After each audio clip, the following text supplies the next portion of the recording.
It ends with us by Colleen Hoover. For my father, who tried his very best not to be his worst. And for my mother, who made sure we never saw him at his worst. Part 1, Chapter 1. As I sit here with one foot on either side of the ledge, looking down from 12 stories above the streets of Boston, I can't help but think about suicide. Not my own. I like my life enough to want to see it through. I'm more focused on other people, and how they ultimately come to the decision to just end their own lives. Do they ever regret it? In the moment after letting go, and the second before they make impact, there has to be a little bit of remorse in that brief free fall. Do they look at the ground as it rushes toward them and think, well, crap, this was a bad idea? Somehow I think not. I think about death a lot, particularly today, considering I just, 12 hours earlier, gave one of the most epic eulogies the people of Plethora, Maine, have ever witnessed. Okay, maybe it wasn't the most epic. It very well could be considered the most disastrous. I guess that would depend on whether you were asking my mother or me. My mother, who probably won't speak to me for a solid year after today. Don't get me wrong. The eulogy I delivered wasn't profound enough to make history, like the one Brooke Shields delivered at Michael Jackson's funeral, or the one delivered by Steve Jobs' sister, or Pat Tillman's brother. But it was epic in its own way. I was nervous at first. It was the funeral of the prodigious Andrew Bloom, after all. Adored mayor of my hometown of Plethora, Maine, owner of the most successful real estate agency within city limits, husband of the highly adored Jenny Bloom, the most revered teaching assistant in all of Plethora, and father of Lily Bloom, that strange girl with the erratic red hair who once fell in love with a homeless guy and brought great shame upon her entire family. That would be me. I'm Lily Bloom, and Andrew was my father. As soon as I finished delivering his eulogy today, I caught a flight straight back to Boston and hijacked the first roof I could find. Again, not because I'm suicidal. I have no plans to scale off this roof. I just really needed fresh air and silence. And damn it if I can't get that from my third-floor apartment, with absolutely no rooftop access, and a roommate who likes to hear herself sing. I didn't account for how cold it would be up here, though. It's not unbearable, but it's not comfortable either. At least I can see the stars. Dead fathers and exasperating roommates and questionable eulogies don't feel so awful when the night sky is clear enough to literally feel the grandeur of the universe. I love it when the sky makes me feel insignificant. I like tonight. Well, let me rephrase this so that it more appropriately reflects my feelings in past tense. I liked tonight, but unfortunately for me, the door was just shoved open so hard, I expect the stairwell to spit a human out onto the rooftop. The door slams shut again, and footsteps move swiftly across the deck. I don't even bother looking up. Whoever it is more than likely won't even notice me back here, straddling the ledge to the left of the door. They came out here in such a hurry. It isn't my fault if they assume they're alone. I sigh quietly, close my eyes and lean my head against the stucco wall behind me, cursing the universe for ripping this peaceful, introspective moment out from under me. The least the universe could do for me today is ensure that it's a woman and not a man.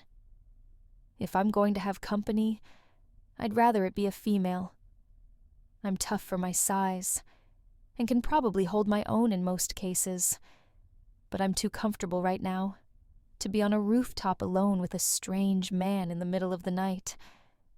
I might fear for my safety and feel the need to leave, and I really don't want to leave. As I said before, I'm comfortable. I finally allow my eyes to make the journey to the silhouette leaning over the ledge. As luck would have it, he's definitely male. Even leaning over the rail, I can tell he's tall. Broad shoulders create a strong contrast to the fragile way he's holding his head in his hands. I can barely make out the heavy rise and fall of his back as he drags in deep breaths and forces them back out when he's done with them. He appears to be on the verge of a breakdown. I contemplate speaking up to let him know he has company, or clearing my throat. But between thinking it and actually doing it, he spins around and kicks one of the patio chairs behind him. I flinch as it screeches across the deck. But being as though he isn't even aware he has an audience, the guy doesn't stop with just one kick. He kicks the chair repeatedly, over and over. Rather than give way beneath the blunt force of his foot, all the chair does is scoot farther and farther away from him. That chair must be made from marine-grade polymer. I once watched my father back over an outdoor patio table made of marine-grade polymer, and it practically laughed at him. Dented his bumper, but didn't even put a scratch on the table. This guy must realize he's no match for such a high-quality material, because he finally stops kicking the chair. He's now standing over it, his hands clenched in fists at his sides. To be honest, I'm a little envious. Here this guy is, taking his aggression out on patio furniture like a champ.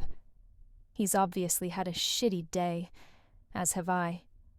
But whereas I keep my aggression pent up until it manifests in the form of passive aggressiveness, this guy actually has an outlet. My outlet used to be gardening.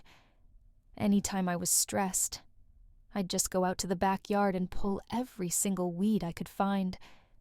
But since the day I moved to Boston 2 years ago, I haven't had a backyard. Or a patio. I don't even have weeds. Maybe I need to invest in a marine-grade polymer patio chair. I stare at the guy a moment longer, wondering if he's ever going to move. He's just standing there, staring down at the chair. His hands aren't in fists anymore. They're resting on his hips. And I notice for the first time how his shirt doesn't fit him very well around his biceps. It fits him everywhere else. But his arms are huge. He begins fishing around in his pockets until he finds what he's looking for, and, in what I'm sure is probably an effort to release even more of his aggression, he lights up a joint. I'm 23. I've been through college, and have done this very same recreational drug a time or two. I'm not going to judge this guy for feeling the need to toke up in private. But that's the thing. He's not in private. He just doesn't know that yet. He takes in a long drag of his joint and starts to turn back toward the ledge. He notices me on the exhale. He stops walking the second our eyes meet. His expression holds no shock, nor does it hold amusement when he sees me. He's about 10 feet away, but there's enough light from the stars that I can see his eyes as they slowly drag over my body, without revealing a single thought. This guy holds his cards well. His gaze is narrow, and his mouth is drawn tight, like a male version of the Mona Lisa. "What's your name?" he asks. I feel his voice in my stomach. That's not good. Voices should stop at the ears. But sometimes, not very often at all, actually, a voice will penetrate past my ears and reverberate straight down through my body. He has one of those voices. Deep, confident, and a little bit like butter. When I don't answer him, he brings the joint back to his mouth and takes another hit. "Lily," I finally say. I hate my voice. It sounds too weak to even reach his ears from here, much less reverberate inside his body. He lifts his chin a little and nudges his head toward me. Will you please get down from there, Lily? It isn't until he says this that I notice his posture. He's standing straight up now, rigid even, almost as if he's nervous I'm going to fall. I'm not. This ledge is at least a foot wide, and I'm mostly on the roof side. I could easily catch myself before I fell, not to mention I've got the wind in my favor. I glance down at my legs, and then back up at him. No, thanks.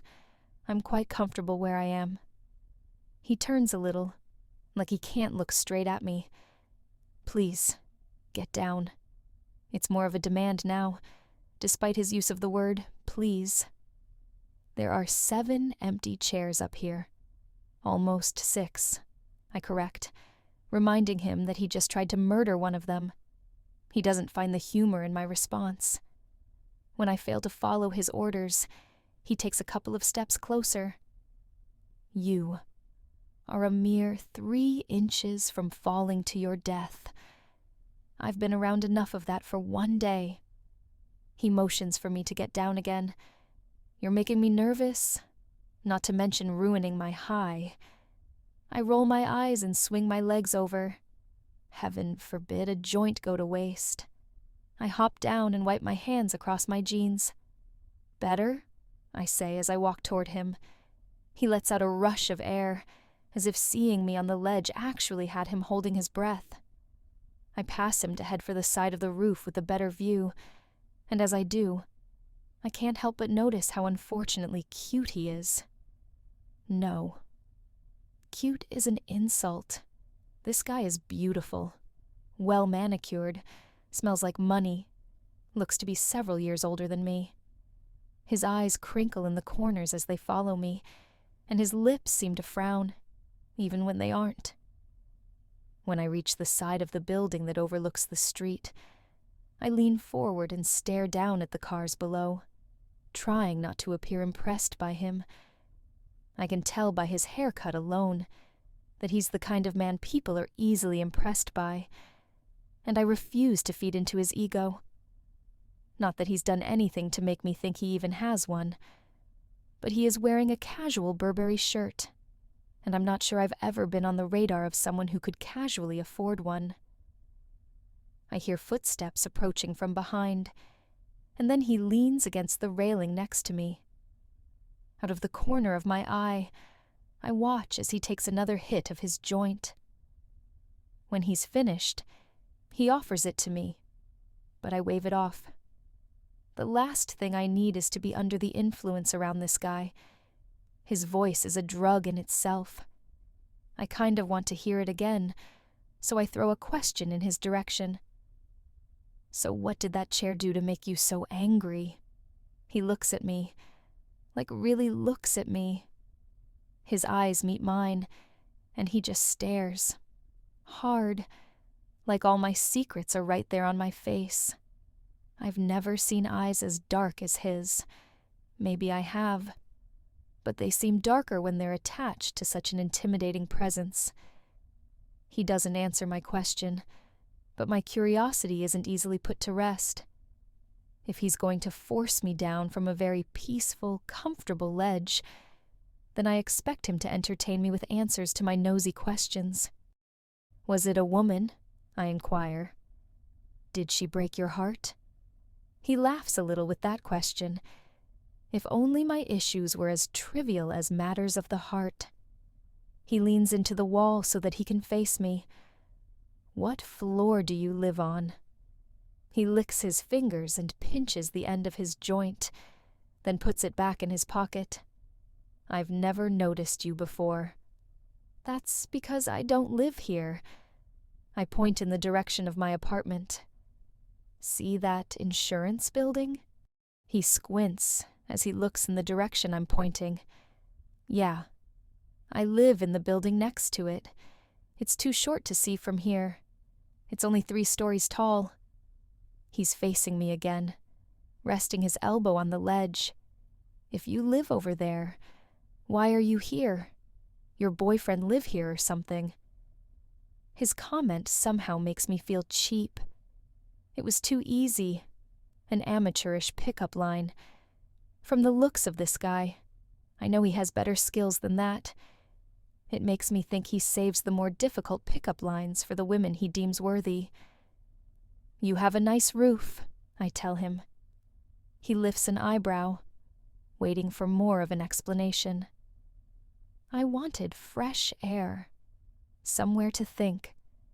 I pulled up Google Earth and found the closest apartment complex with a decent rooftop patio.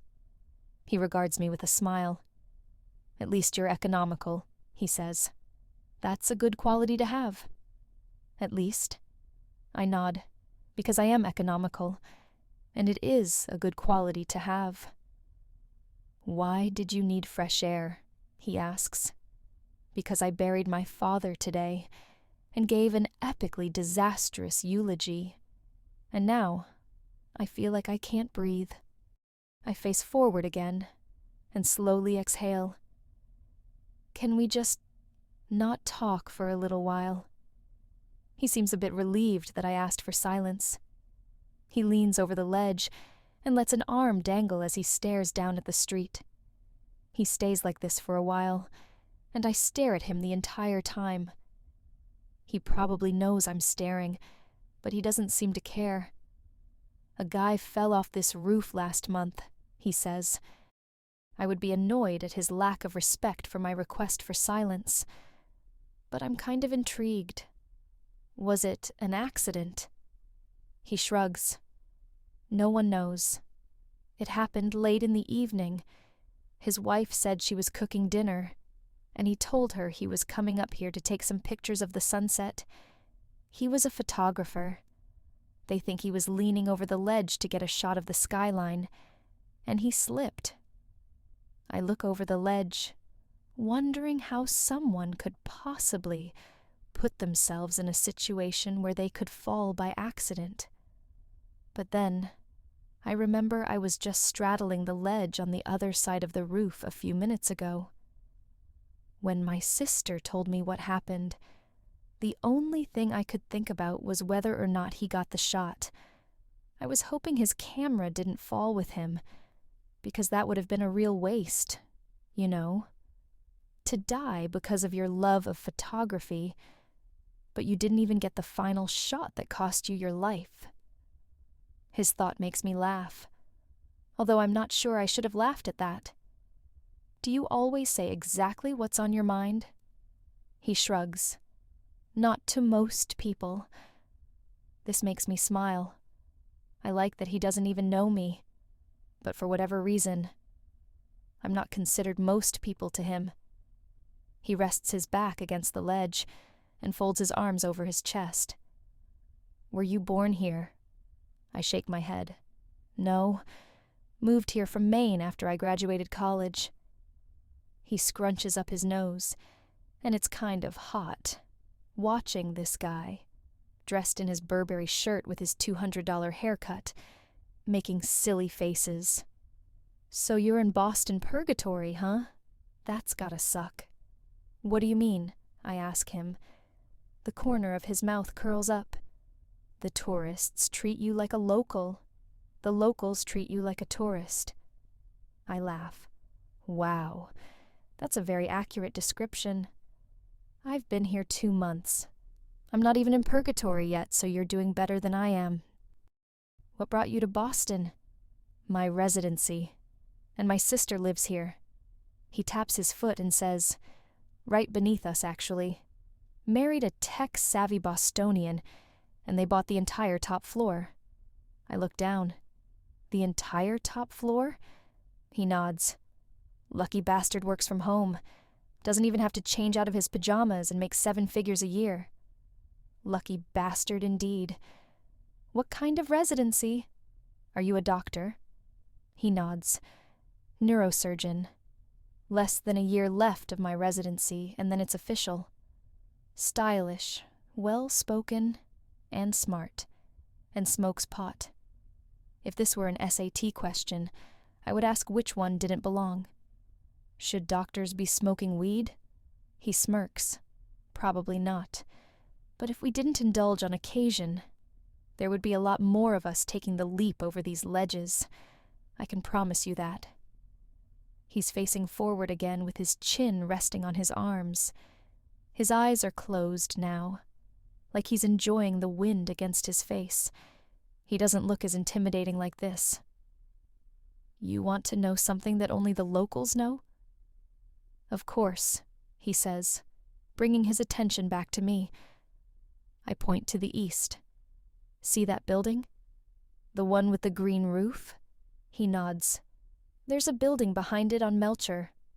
There's a house on top of the building, like a legit house, built right on the rooftop. You can't see it from the street, and the building is so tall that not many people even know about it. He looks impressed. Really? I nod. I saw it when I was searching Google Earth, so I looked it up. Apparently, a permit was granted for the construction in 1982. How cool would that be? To live in a house on top of a building. You'd get the whole roof to yourself, he says. I hadn't thought of that. If I owned it, I could plant gardens up there. I'd have an outlet. Who lives there? He asks. No one really knows. It's one of the great mysteries of Boston. He laughs, and then looks at me inquisitively. What's another great mystery of Boston? Your name. As soon as I say it, I slap my hand against my forehead. It sounded so much like a cheesy pickup line. The only thing I can do is laugh at myself. He smiles. It's Ryle, he says. Ryle Kincaid. I sigh, sinking into myself. That's a really great name. Why do you sound sad about it? Because I'd give anything for a great name. You don't like the name Lily? I tilt my head and cock an eyebrow. My last name is Bloom. He's quiet. I can feel him trying to hold back his pity. I know. It's awful. It's the name of a 2-year-old little girl, not a 23-year-old woman. A 2-year-old girl will have the same name no matter how old she gets. Names aren't something we eventually grow out of, Lily Bloom. Unfortunately for me, I say. But what makes it even worse is that I absolutely love gardening. I love flowers, plants, growing things. It's my passion. It's always been my dream to open a florist shop. But I'm afraid if I did, people wouldn't think my desire was authentic. They would think I was trying to capitalize off my name, and that being a florist isn't really my dream job. Maybe so, he says. But what's that matter? It doesn't, I suppose. I catch myself whispering, Lily blooms, quietly. I can see him smiling a little bit. It really is a great name for a florist. But I have a master's degree in business. I'd be downgrading, don't you think? I work for the biggest marketing firm in Boston. Owning your own business isn't downgrading, he says. I raise an eyebrow. Unless it flops. He nods in agreement. Unless it flops, he says. So, what's your middle name, Lily Bloom? I groan, which makes him perk up. You mean it gets worse? I drop my head in my hands and nod. Rose? I shake my head. Worse. Violet? I wish. I cringe and then mutter, Blossom. There's a moment of silence. God damn, he says softly. Yeah, Blossom is my mother's maiden name, and my parents thought it was fate, that their last names were synonyms. So of course when they had me, a flower was their first choice. Your parents must be real assholes. One of them was. My father died this week. He glances at me. Nice try. I'm not falling for that. I'm serious. That's why I came up here tonight. I think I just needed a good cry. He stares at me suspiciously for a moment, to make sure I'm not pulling his leg. He doesn't apologize for the blunder. Instead, his eyes grow a little more curious, like his intrigue is actually authentic. Were you close? That's a hard question. I rest my chin on my arms and look down at the street again. I don't know, I say with a shrug. As his daughter, I loved him. But as a human, I hated him. I can feel him watching me for a moment, and then he says, I like that. Your honesty. He likes my honesty. I think I might be blushing. We're both quiet again for a while. And then he says, Do you ever wish people were more transparent? How so? He picks at a piece of chipped stucco with his thumb until it breaks loose. He flicks it over the ledge. I feel like everyone fakes who they really are, when deep down we're all equal amounts of screwed up. Some of us are just better at hiding it than others. Either his high is setting in, or he's just very introspective. Either way, I'm okay with it. My favorite conversations are the ones with no real answers. I don't think being a little guarded is a negative thing, I say. Naked truths aren't always pretty. He stares at me for a moment. Naked truths, he repeats. I like that. He turns around and walks to the middle of the rooftop. He adjusts the back on one of the patio loungers behind me and lowers himself onto it. It's the kind you lie on, so he pulls his hands behind his head and looks up at the sky.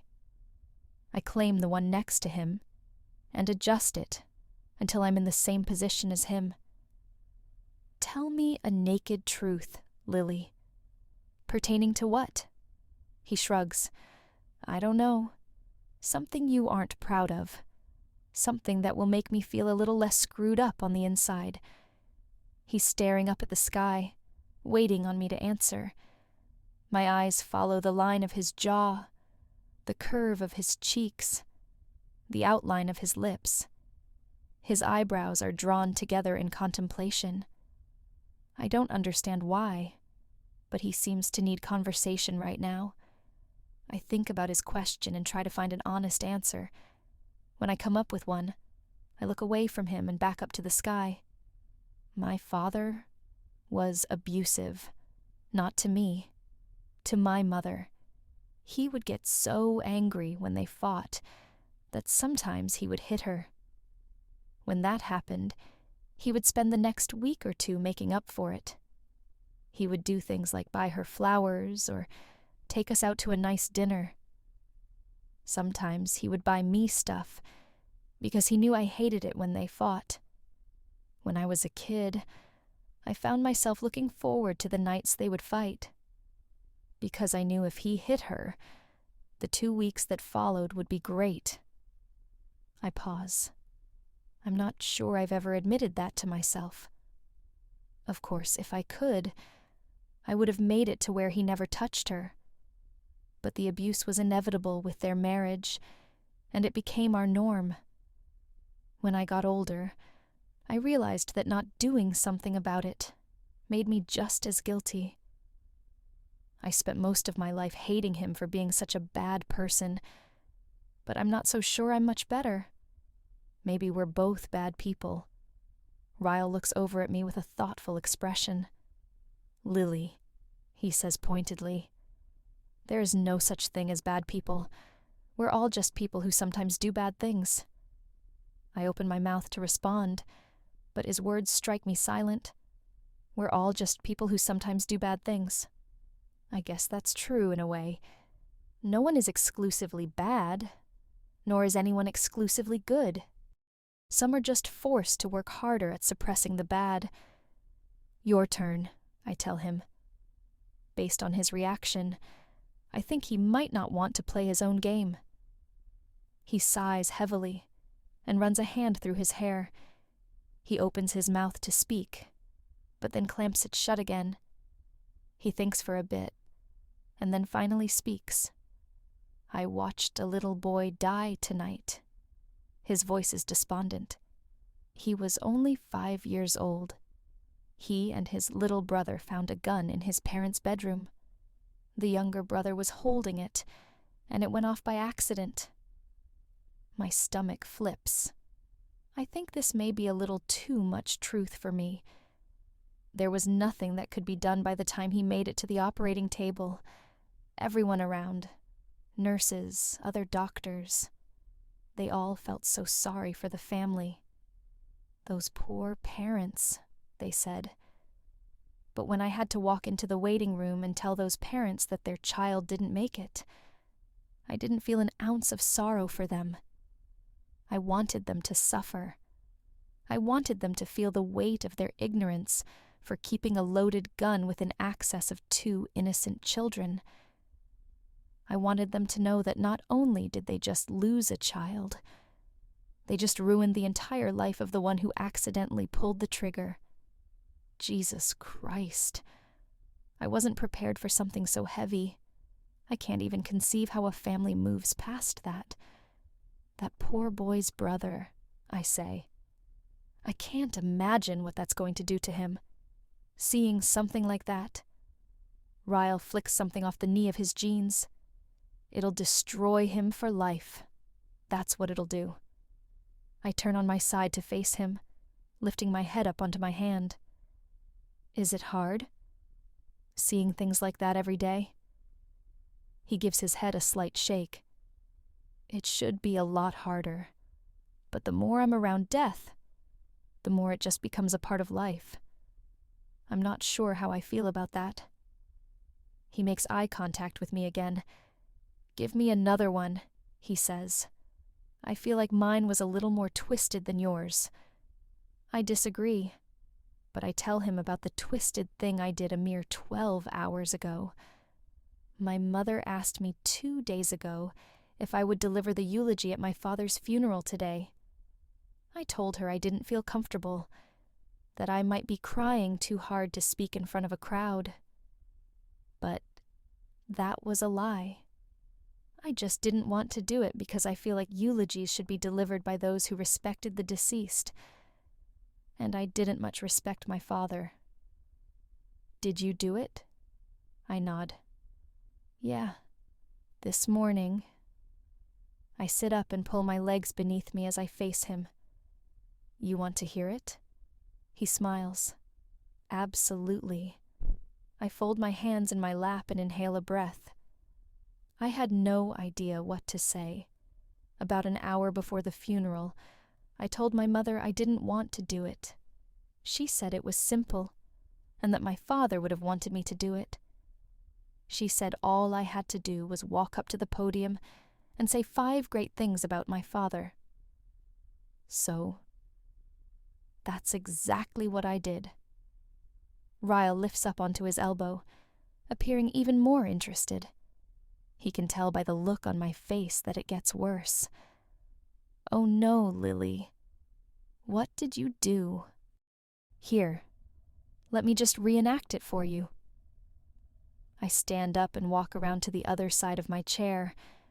I stand tall and act like I'm looking out over the same crowded room I was met with this morning. I clear my throat. Hello. My name is Lily Bloom, daughter of the late Andrew Bloom. Thank you all for joining us today, as we mourn his loss. I wanted to take a moment to honor his life by sharing with you 5 great things about my father. The first thing, I look down at Ryle and shrug. That's it. He sits up. What do you mean? I take a seat on my lounge chair and lie back down. I stood up there for 2 solid minutes without saying another word. There wasn't one great thing I could say about that man. So I just stared silently at the crowd until my mother realized what I was doing and had my uncle remove me from the podium. Ryle tilts his head. Are you kidding me? You gave the anti-eulogy at your own father's funeral? I nod. I'm not proud of it. I don't think. I mean, if I had my way, he would have been a much better person, and I would have stood up there and talked for an hour. Ryle lies back down. Wow, he says, shaking his head. You're kind of my hero. You just roasted a dead guy. That's tacky. Yeah, well, naked truth hurts. I laugh. Your turn.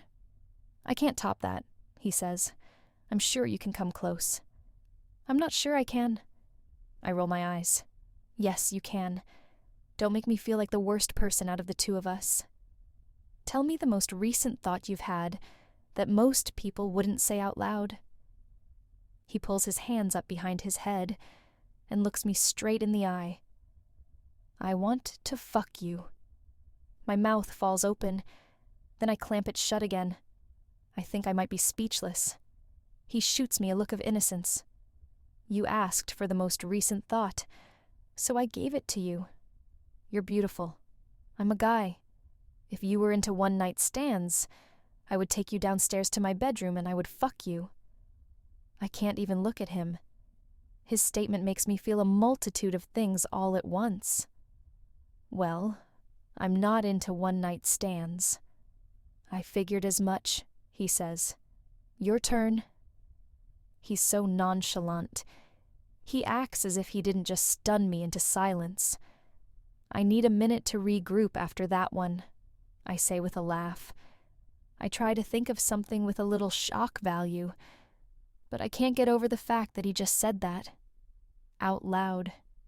Maybe because he's a neurosurgeon, and I never pictured someone so educated throwing around the word fuck so casually. I gather myself, somewhat, and then say, "Okay, since we're on the subject. The first guy I ever had sex with was homeless." He perks up and faces me. "Oh, I'm gonna need more of this story." I stretch my arm out and rest my head on it. "I grew up in Maine. We lived in a fairly decent neighborhood, but the street behind our house wasn't in the best condition. Our backyard butted up to a condemned house, adjacent to 2 abandoned lots. I became friends with a guy named Atlas, who stayed in the condemned house. No one knew he was living there other than me. I used to take him food and clothes and stuff, until my father found out. What did he do?" My jaw tightens. I don't know why I brought this up when I still force myself not to think about it on a daily basis. He beat him up. That's as naked as I want to get about that subject. "Your turn." He regards me silently for a moment, as if he knows there's more to that story. But then he breaks eye contact. "The thought of marriage repulses me," he says. "I'm almost 30 years old, and I have no desire for a wife. I especially don't want children. The only thing I want out of life is success. Lots of it. But if I admit that out loud to anyone, it makes me sound arrogant. Professional success or social status?" He says, "Both. Anyone can have children. Anyone can get married. But not everyone can be a neurosurgeon. I get a lot of pride out of that. And I don't just want to be a great neurosurgeon. I want to be the best in my field." "You're right. It does make you sound arrogant." He smiles. "My mother fears I'm wasting my life away, because all I do is work. You're a neurosurgeon, and your mother is disappointed in you." I laugh. Good Lord, that's insane. Are parents ever really happy with their children? Will they ever be good enough? He shakes his head. My children wouldn't be. Not many people have the drive I do, so I'd only be setting them up for failure. That's why I'll never have any. I actually think that's respectable, Ryle. A lot of people refuse to admit they might be too selfish to have children. He shakes his head. Oh, I'm way too selfish to have children, and I'm definitely way too selfish to be in a relationship. So, how do you avoid it? You just don't date? He cuts his eyes to me, and there's a slight grin affixed to his face. When I have time, there are girls who satisfy those needs. I don't lack for anything in that department, if that's what you're asking. But love has never appealed to me. It's always been more of a burden than anything. I wish I looked at love like that. It would make my life a hell of a lot easier. I envy you. I have this idea that there's a perfect man out there for me. I tend to become jaded easily. because no one ever meets my standards. I feel like I'm on an infinite search for the Holy Grail. You should try my method, he says. Which is? One-night stands. He raises an eyebrow, like it's an invitation. I'm glad it's dark, because my face is on fire. I could never sleep with someone if I didn't see it going anywhere. I say this out loud, but my words lack conviction when I say it to him. He drags in a long, slow breath, and then rolls onto his back. Not that kind of girl, huh? He says this with a trace of disappointment in his voice. I match his disappointment. I'm not sure I'd even want to turn him down if he made a move, but I might have just thwarted that possibility. If you wouldn't sleep with someone you just met. His eyes meet mine again. Exactly how far would you go? I don't have an answer for that. I roll onto my back, because the way he's looking at me makes me want to rethink one-night stands. I'm not necessarily against them, I suppose. I've just never been propositioned for one by someone I would consider it with. Until now, I think. Is he even propositioning me? I've always been terrible at flirting. He reaches out and grabs the edge of my lounge chair. In one swift movement, and with very minimal effort, he drags my chair closer to him until it bumps his. My whole body stiffens. He's so close now. I can feel the warmth of his breath cutting through the cold air. If I were to look at him, his face would be mere inches from mine. I refuse to look at him, because he'd probably kiss me, and I know absolutely nothing about this guy, other than a couple of naked truths. But that doesn't weigh on my conscience at all when he rests a heavy hand on my stomach. How far would you go, Lily? His voice is decadent, smooth. It travels straight to my toes. I don't know, I whisper. His fingers begin to crawl toward the hem of my shirt. He begins to slowly inch it upward until a slither of my stomach is showing. Oh, Jesus, I whisper, feeling the warmth from his hand as he slides it up my stomach. Against my better judgment, I face him again, and the look in his eyes completely captivates me.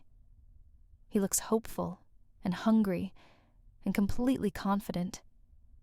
He sinks his teeth into his bottom lip as his hand begins to tease its way up my shirt. I know he can feel my heart thrashing around in my chest. Hell, he can probably hear it. Is this too far? He asks. I don't know where this side of me is coming from, but I shake my head and say, not even close. With a grin, his fingers brush the underneath of my bra, lightly trickling over my skin that is now covered in chills. As soon as my eyelids fall shut, the piercing of a ring rips through the air. His hand stiffens when we both realize it's a phone. His phone.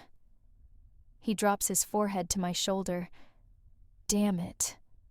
I frown when his hand slips out from beneath my shirt.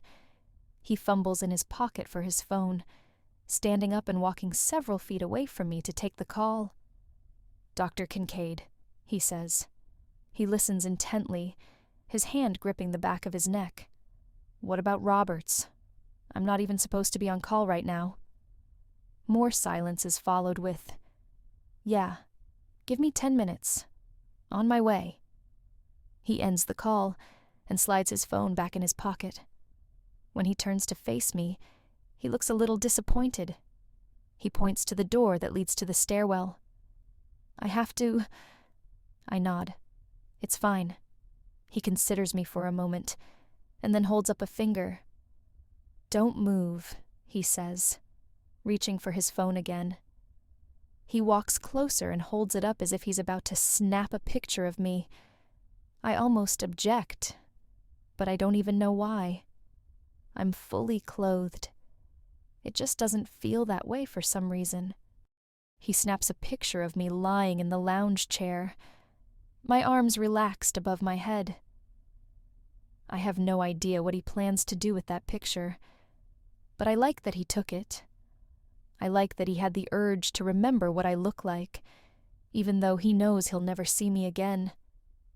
He stares at the photo on his screen for a few seconds and smiles. I'm half tempted to take a picture of him in return, but I'm not sure I want a reminder of someone I'll never see again. The thought of that is a little depressing. It was nice meeting you, Lily Bloom. I hope you defy the odds of most dreams and actually accomplish yours. I smile, equally saddened and confused by this guy. I'm not sure that I've ever spent time with someone like him before. Someone of a completely different lifestyle and tax bracket. I probably never will again. But I'm pleasantly surprised to see that we aren't all that different. Misconception confirmed. He looks down at his feet for a moment, as he stands in somewhat of an unsure pose. It's as if he's suspended between the desire to say something else to me and the need to leave. He glances at me one last time, this time without so much of a poker face. I can see the disappointment in the set of his mouth before he turns and walks in the other direction. He opens the door, and I can hear his footsteps fade as he rushes down the stairwell. I'm alone on the rooftop once again, but to my surprise, I'm a little saddened by that now. If you enjoyed this chapter, please don't forget to like, share, and subscribe to the channel for more content like this. Stay tuned for the next chapter.